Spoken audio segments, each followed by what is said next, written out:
Tepu, Assalamu alaikum, Namaste, Haru Nefer. This is Kasank Ma Keparu with another broadcast for you. And today we have a very interesting subject, which is actually your thoughts are more powerful than you. But before I go into that, I want you to hit the like button. And if it's your first time watching, please subscribe to my channel for notifications of the next time when I go live. And consider making a donation through Super Chat or through PayPal. The link is in the description box. So let me tell you,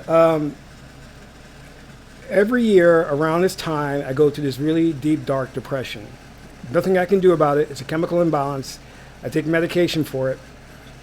But it trips me up sometimes, especially when I'm very busy because I have a lot of things to do and the subconscious mind is always working in the background and you never know what it's thinking of.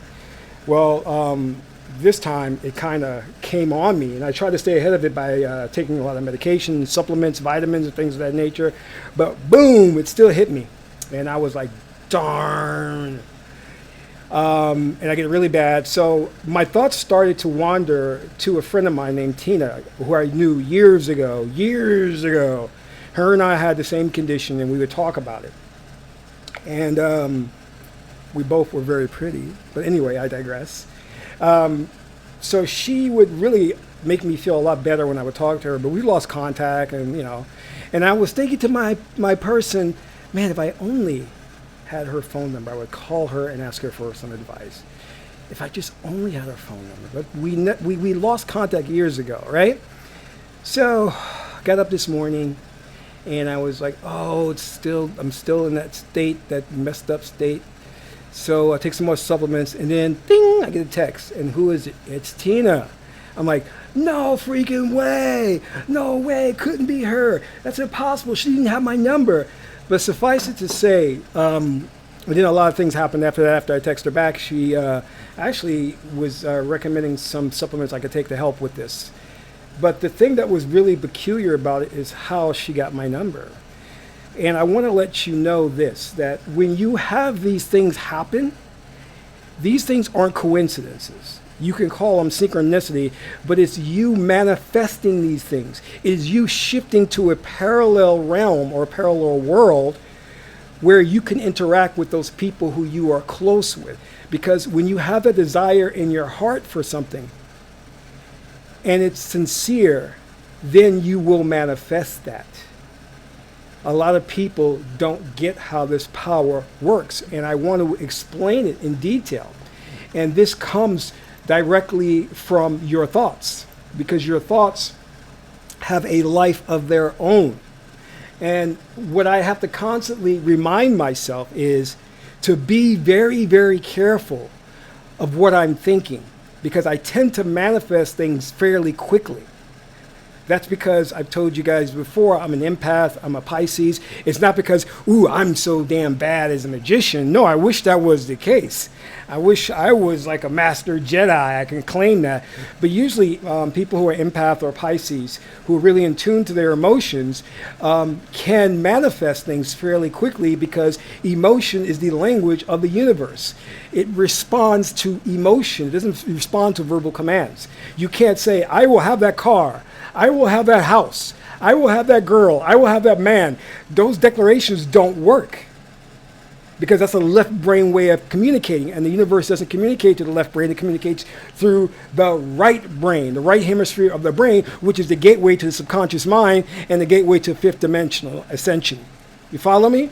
So the one thing that I knew, because this has to follow certain prerequisites. And the prerequisites are, one, you have a sincere passion for it, and I was sincerely missing Tina, and I was depressed, and I knew that if I would talk to her, I would feel a lot better and come out of my depression. So that was something I sincerely wanted. And then I was thinking it'll never happen.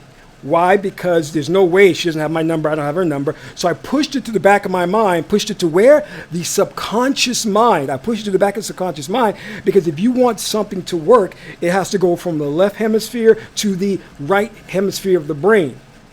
Because the more you start thinking about it, the more you want it, the less likely you are to have it because it's still in the conscious mind.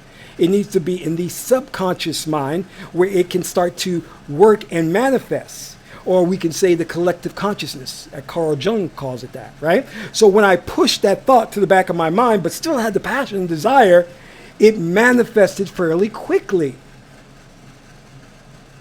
And I remember the desire was so strong. If I could just talk to her for 2 minutes, that's all I said. And then it manifested.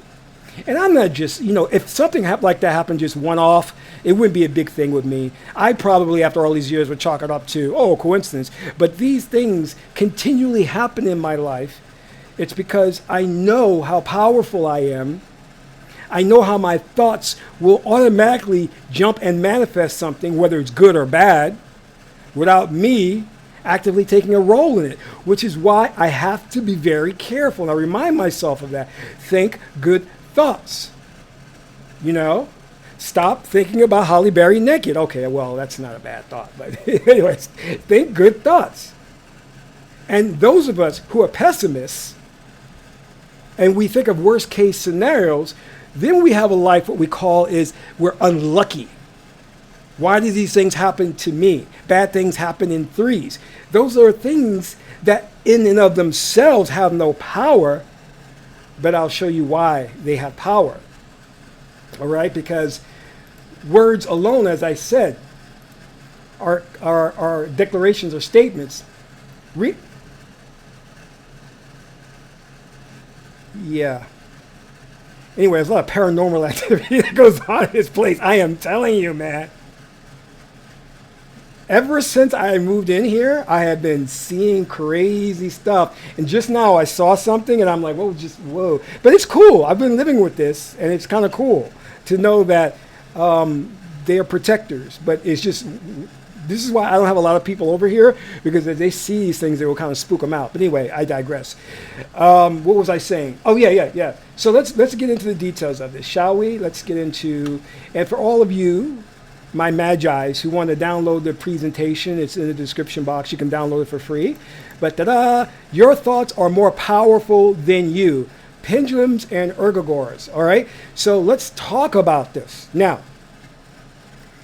when you as an individual have a thought, it means nothing because thoughts are transferable. That's one of the laws. State is transferable. What is state? State is an emotion that you exhibit. And what is an emotion? Emotion is a trance. You're in trance. When you're in an emotional state, you're in a trance state. Okay? Now, that's transferable, meaning people will feel that energy and it will rub off on them. Okay? And you create what we call is this reality tunnel or this hypnotic tunnel, because you're actually going to a form of hypnosis, which we can interchange that with the word trance state or alternate state of consciousness, however you want to use the term. We can throw around the different types of nomenclatures, but you are creating a field around you of energy, okay? And that energetic field is going to respond to you because it's full of thoughts, but those thoughts have no power. But let me say this. What makes a belief? A belief is a thought empowered by an emotion. And a belief we know is Sebek. Sebek is Anubis. He was the one that mummified Osir. Okay? If you have a belief, and most of us have really wrong, incorrect beliefs that are not in line with truth. If you have a belief and it's empowered with an emotion, then it becomes an entity, which we call a pendulum or an ergobore. It becomes an entity, a being with a life of its own. Now, it can manifest, or it can become so strong that it will control you. All right? And a lot of these pendulums and ergobores are intelligent, but they're only intelligent as per their function. All right? Now, if you take a thought and you keep feeding it with an emotion, it becomes empowered. And then it becomes sentient. It becomes self-actualized, and it starts to do what you created it to do. Do you understand what I'm saying? Okay, let's look at it this way. Let's break this all down for all us magi's, okay? A pendulum will poke you, trying to get an emotional response. Actually, it's trying to get your attention. When you say something like, I feel tired, oh, I think I'm a little cold, I'm a little hot, that is the beginning and the seeds of something. That person is getting on my nerve. When you have something to where a bill comes and is unexpected, and you're like, oh shit, where did this come from? Or your mate says, we need to have a talk. That is a pendulum or ergobor poking you. Now, here's the trick. It's saying, hey, let's play a game. Okay? What are pendulums and ergobors? There are thoughts that when empowered by emotions, become sentient entities. It can be created by an individual or most times by a large group of people. It's an idea empowered with an emotion is a belief, okay? A belief that is fed and nurtured by an individual or group can become a pendulum or ergomor. The pendulum will then poke you to or create a situation to get energy from you. Now, it's a symbiotic relationship, okay? Let me fix that right.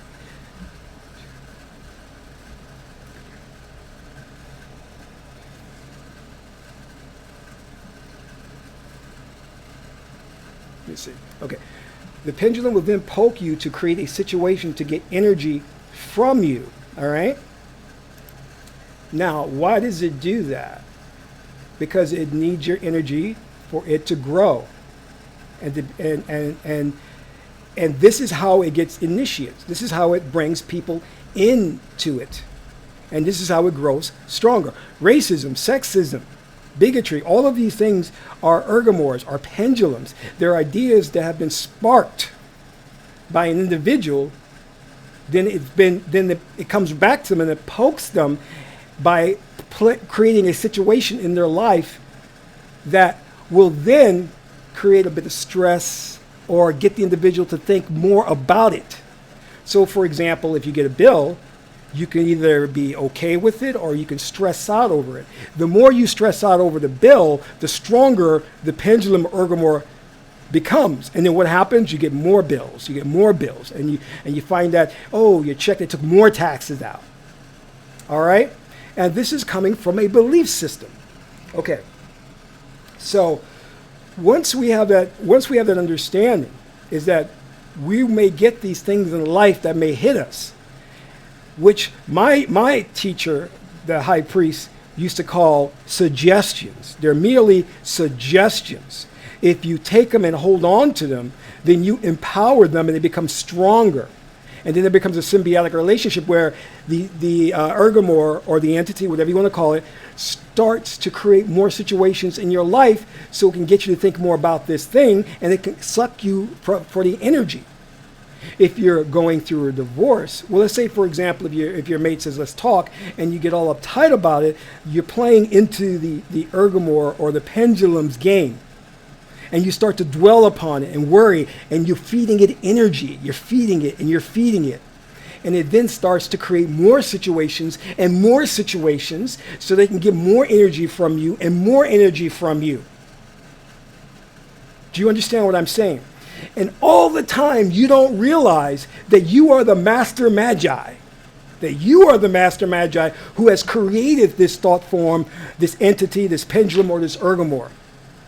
But because it poked you, it laid out a suggestion, and you accepted the suggestion, then you're responsible for it. Remember I talked about in the previous video that you're not responsible for your thoughts because thoughts come and go, and we are psychic receivers, that other individuals can think of things and we can catch that thought. Now, that's fine. Thought may come to your head, But if you dwell on that thought, then you become responsible for it. And then it starts to take shape and take form, and then it will manifest in this fourth dimensional reality. And it will go back to what I was saying before, that you live in an energetic universe. You live in an energetic reality where you are creating your reality based on your thoughts, the thoughts that are empowered with the emotions. You are creating your specific reality. It is not something that we all share. It is your reality. It is separate from everyone else's reality. Someone says, what does 1111 mean when you see it? I said, I don't know. I honestly can't tell you, because it's your reality. You're manifesting that for a particular reason, to tell you something, to tell your own self something. You have to figure out what you are trying to tell yourself. If I have a dream and I see a cow, what does that mean? It's your reality. You create these things and these symbols and these definitions. You have to ask yourself. We can't put this in a book and say, this for sure, for concrete means this. We are all here having a separate reality. The individuals that are in our reality are avatars. They are reconstructions for our benefit.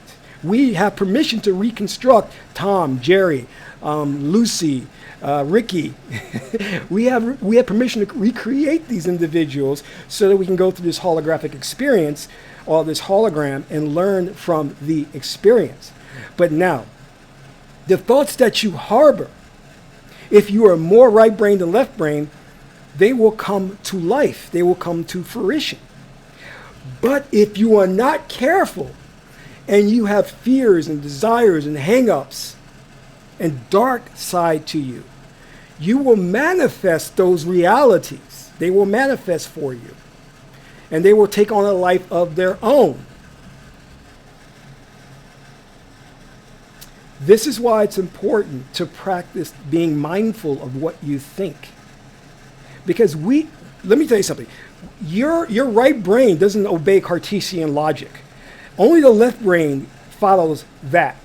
The left brain is one-to-one relationship. Okay? So my right brain will think of something and then manifest it in the world, not in the exact way I was thinking about it, but it will manifest it in an indirect way. You know? I may have been thinking of a kid crashing his bike into a garage and then suddenly see a car crash into a garage. Well, it wasn't a bike, but it's still a crash did occur. That's what happens. That's how you manifest. It's not a one-to-one correspondence. So be careful what you're giving and giving your power to and dwelling upon, because it's going to take shape in some form and manifest. So let's go on and take it a step further. If you play the game and feed it, then it will become more powerful.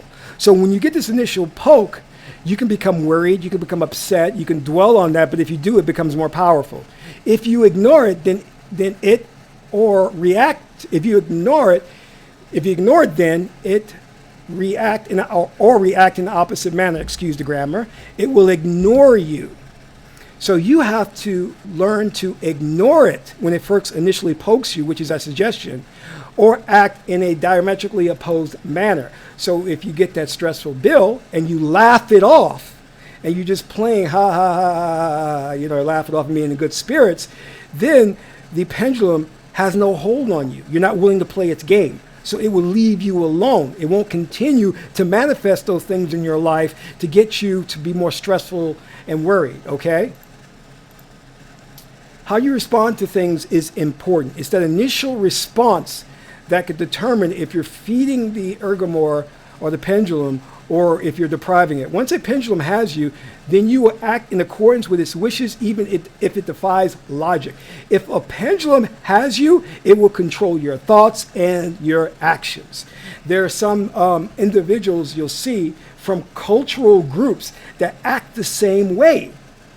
Why do certain people walk with their pants hanging down? Why do certain valley girls from California talk a certain way? Because pendulums dictate those cultural norms. They're controlled by pendulums. Why do stockbrokers all act the same and are addicted to cocaine? Because they're controlled by pendulums.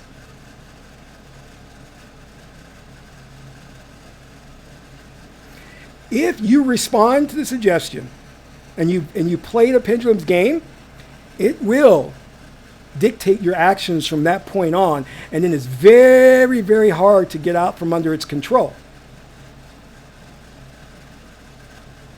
This is why in the occult realm, to manifest a spirit to go on a mission for you or to control it, whether it be a spirit or a demon or entity, they recommend you be a high magician first. Because if you don't manifest that spirit correctly by giving it commands and letting it know who's in charge, it will take control of you. It will come after you. I had that happen to me once. Me playing around being stupid, and I didn't believe this, got these herbs, manifested a demon who would not go away, and for 3 weeks I refused to come home at night. I literally would hang out.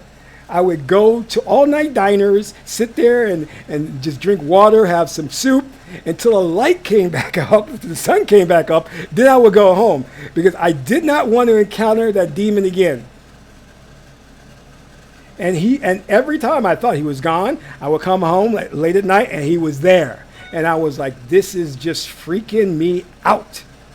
This is freaking me out. And I was finally able to get rid of it after a lot of rituals. But because at the time I did that, I wasn't a master magi. I didn't know how to control the demon. I thought I could, but I couldn't. I talked to it, I tried to command it, and it would not listen. I was like, why is this thing not listening to me? It had gone beyond that point, because the initial introduction of when I resurrected it, it saw very clearly I wasn't in control. So anything after that point I said and did was just going to ignore me. And let me tell you, that's no fun. No fun. So be careful when you're playing around with these things, and you may not think they're real, and you go playing around and trying to invoke something. Yeah, be careful, all right? So but now, that was just a particular situation that wasn't that dangerous. Now, with a pendulum that has been fed and you've played its game, it will control you and you will not be consciously aware of it. I had this pendulum or ergomore reach out to me once. It was an illegal case I was doing, right? And this pendulum was giving me a lot of trouble. And I knew it was around in my life, and it was hanging around and it was doing some mess. But I didn't know how to stop it. And one time I got a call from an attorney. And it scared the devil out of me, because this attorney, there's no way in hell this attorney should have known who I was and gotten in contact with me. But I knew when I got that attorney, I said, this is the manifestation of a pendulum, an ergomore. I said, I know what this is. And I said, I've got to do something about this to get this thing off my back, because I was playing its game now. And once you play its game, it's a labyrinth. It's very difficult to get out. You'd be twists and turns, and you're going to be caught up in it. It's going to cause you stress. You're going to be feeding it, and you don't even realize you're feeding it. So it's a very tricky situation. All right. Have good thoughts. Think of my cute face. Anyway, all right. Let's move on. Let's move on for our next slide here. All right. So how do we deal with this? How do you counteract a pendulum or an ergomore? You can practice Min, Eben, Ankh, and Ma'at. Basically what that is the practice of stilling your heart, not having an emotional reaction no matter what happens to you in life, because you can't feed the pendulum when you don't have an emotional reaction to it. But that's hard. Another good technique is what I use, and I talk to people a lot about, is go dark. What does going dark mean? That means whatever happens in your life, you never think about a negative outcome or a worst case scenario. You always look at the bright side of things. You're always looking at how things will turn out in your favor. This has to be your personal axiom, your personal affirmation. Things always work out for me. I am very lucky. Why am I so lucky? You have to also detach from the outcome of things. Don't place too much importance on the things that you want and desire. Yes, you still should want those things and desire those things, but don't really make it the end all and be all of your existence. You need to become centered. A centered person can go through the world and not be moved or shaken by whatever happens, good luck or bad luck.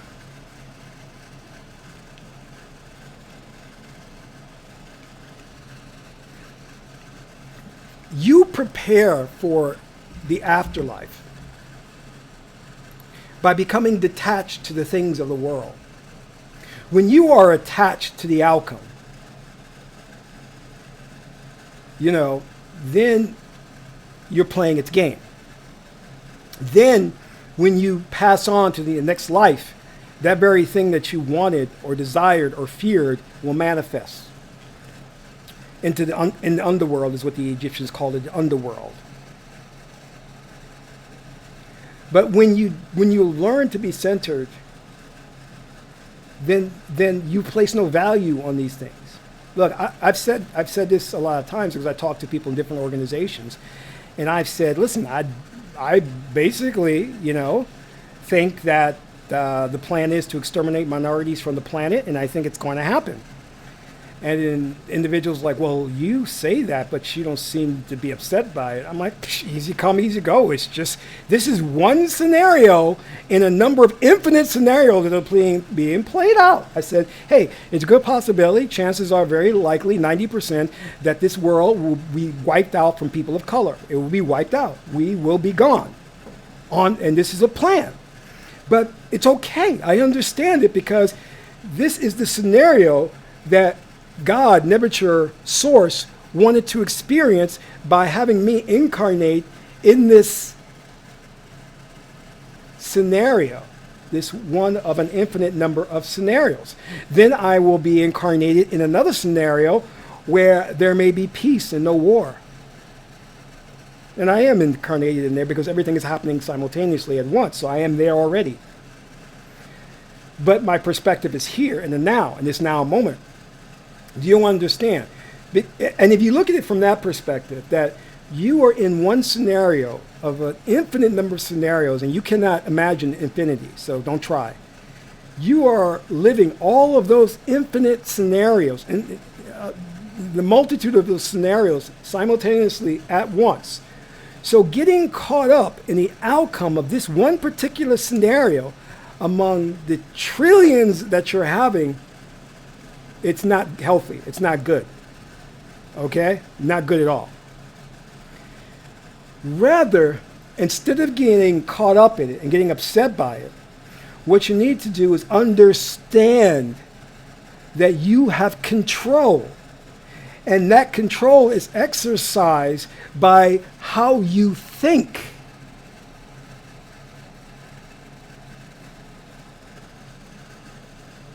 You cannot think your way out of every minute scenario that may come your way in life. It's not going to happen. You can walk outside and fall down. You cannot stop that from happening. But you can take the bigger approach, the hierarchical approach, by having the affirmations that will ensure your success. I am lucky. I attract money. I attract honeys. I attract men, women. Yeah. Sorry, I got carried away. I attract good friends. I attract material goods. I attract good businesses to invest in.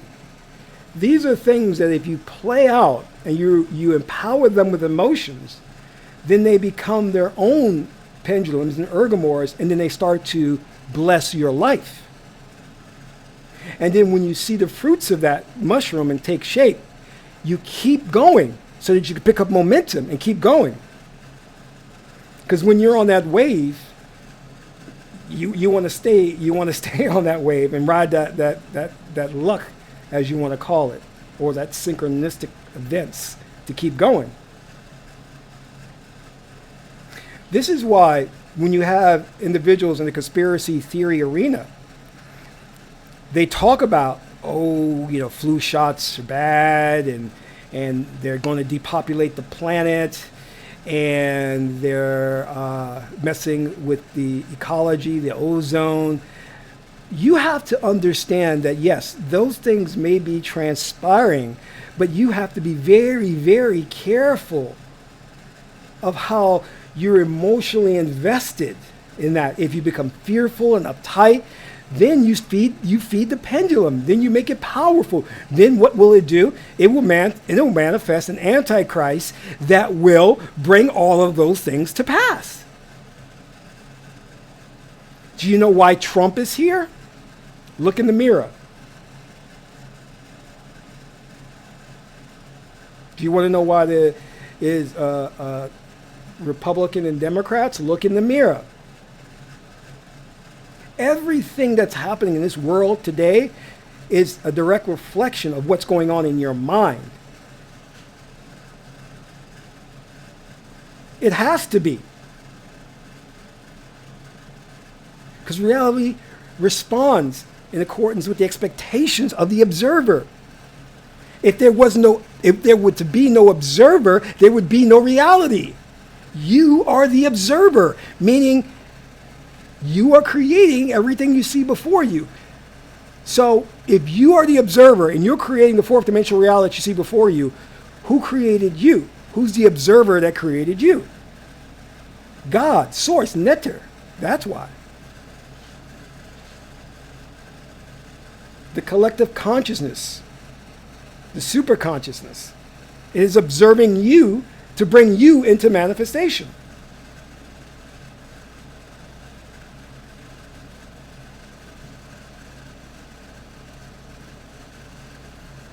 So practice daily having positive thoughts. I know it's difficult. Get your personal affirmations together and learn to go dark. Stop thinking about worst case scenarios. Now there is something called the echo effect. What is the echo effect? All right, the echo effect says, I want money. I want money. I'm focusing on the fact that I attract money. I'm a money magnet. I've been saying this affirmation for a week. Suddenly, I lose my wallet and I lose $500. Well, that's kind of like an echo effect.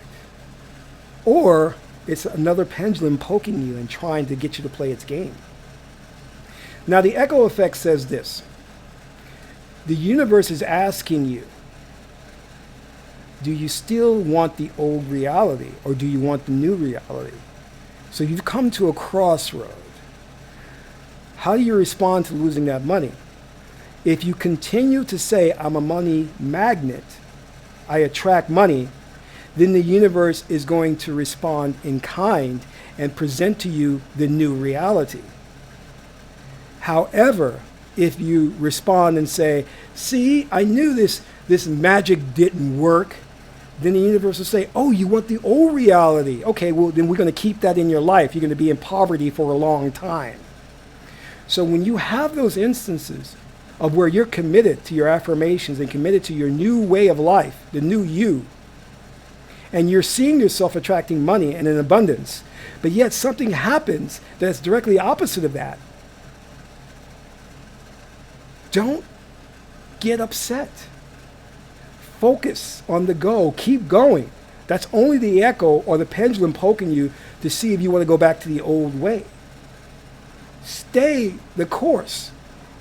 In fact, double down on your affirmation and say, I attract money. I'm a money magnet. I am wealthy already. Keep doing that. It's always going to test you. It just wants to know if you want which reality you want, the old reality or the new reality. And remember, the new reality, because we live in linear space-time, takes time to manifest. But it will manifest. As long as you stay the course and hold true and believe it from the heart. The heart is important. The heart is ma'at. Don't give up. Now, we just want to go back to the pendulum again. When you see wars going on, when you see conflicts going on, that just defy logic, and you're like, why are these people doing this? This makes no sense. Or if you have a friend that suddenly goes south and they start acting buggy and crazy, and you're like, that's not like him or her. Why are they doing that? Then you know they've been controlled by a pendulum. I remember once I was at this vegan restaurant. I came outside and I was looking at some of the jewelry they had on display, and these two women came and stood next to me, and they both asked me a question about some incense, and I was answering their questions. And I remember feeling the energy, and I said, these two women are evil, because I pick up on energy very quickly. They were under the control of an evil ergomor, an evil pendulum, and they're not even realizing it. And you could tell by their demeanor, they weren't smiling, they were just frowning. And I was just like, man, I don't even want to be around that. You know what I mean? And this comes from guys you see that people, like some people are just very angry. And you wonder, why are they always angry? That's the pendulum that's controlling them. And there are other times when you'll see people and you're like, he always has good luck. Things always go his way. He's got a good pendulum working for him. And that's what you want. And when you create these pendulums and they're positive, they will go out there and work on your behalf by manifesting the things that you want in life. They don't have you. They're not looking at you and saying, "Ooh, I got to hook them up." They're just doing their job that they were created to do. If you're always in a very positive and happy mood, then you're going to create a positive and happy pendulum, and that's the way it's going to be. So just be mindful of that. But the idea here is not to be afraid of the matrix. Understand that you control the matrix. Not to be afraid of ergomoras and pendulums, because too many people out there are putting out this information and it's all fear-based. Yes, there's some evil ergomoras and pendulums out there that will mess your life up. But at the same token, you control the outcome. If your thoughts are in line with truth and they're positive thoughts, you will start to manifest really great things through your magic. And if you're powerful enough, the minute you think of something, it'll mushroom and it will manifest within a short period of time. But that's only if you've been practicing this and you've built up enough momentum to where you internally believe that you're powerful and you internally believe that you can manifest these things. Because I internally believe it. I know it. That's why every time I think of something, whether it be good or bad, it'll manifest. And believe me, I think of bad things and they manifest all the time. And I always have to correct myself. Stop thinking about those bad things. Stop thinking about the worst case scenario. Because it could happen. And it does. If I think about it, it's going to happen.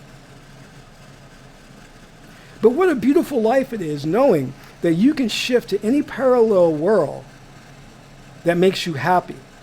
All you have to do is think about it and feel it. Or you can shift to any parallel world that's hell. If you are a person who's always afraid and fearful and thinking that good things don't happen to you. It's all within your hands as the magician. I'm just here telling, we're all exploring this stuff. There's deeper layers to this, but we're just exploring and studying and learning from the experience. No one has it all down pat. No one has all the answers. But we're uncovering how this universe works. You understand what I mean? Through trial and error. And I'm passing this information off to you so you don't have to go through much of the error part, and I can give you the positive things that have come out of my experiments. And you can use that so you don't have to be tripped up on the negative stuff or learn by falling on your ass. And that is, Alchemist Jay, that is true. We have to be very careful about how we view the Illuminati, because you could choose to shift to a parallel world where they don't exist. You understand that. They're here because it's serving you. There's a reason for them being here. But if you decide and you believe wholeheartedly and strongly that they don't exist, and you will shift to a parallel world, all right? Now, let me go into one last slide, okay? Which I neglected to talk about. And Alchemist J, that's a very good thing you just said. So let me just touch on that with this slide here, okay? Your personal set of belief systems empowered with emotions will create your world. Your personal set of belief systems empowered with emotions will create your world. Now, what trumps your belief systems are two things. There are two things that I don't care how hard you believe in will always take precedent over your belief system. There is the MCA, the Mass Collective Agreement. We all collectively agree that there's gravity. We all collectively agree there's oxygen. You can't take that away. I don't care how powerful a magician you are. You can't take it away, all right? Because we've all agreed that that has to be here. We've all agreed that if you jump off a building, you're going to die. You're going to fall and die. Because we have to agree on these rules, which are ma'at, to have a collective experience to some degree. You follow me? Next one. Your destiny, your incarnation objective. If you have made an agreement to be poor in this lifetime, no matter how much you chant the money mantra, it's not going to happen. It's not going to happen. If you made an agreement that you will be alone and never married and have kids in this lifetime, you can chant the relationship mantra, get the relationship herbs. You can sacrifice all the animals you want. You'll never find a mate because that is your pre-life agreement.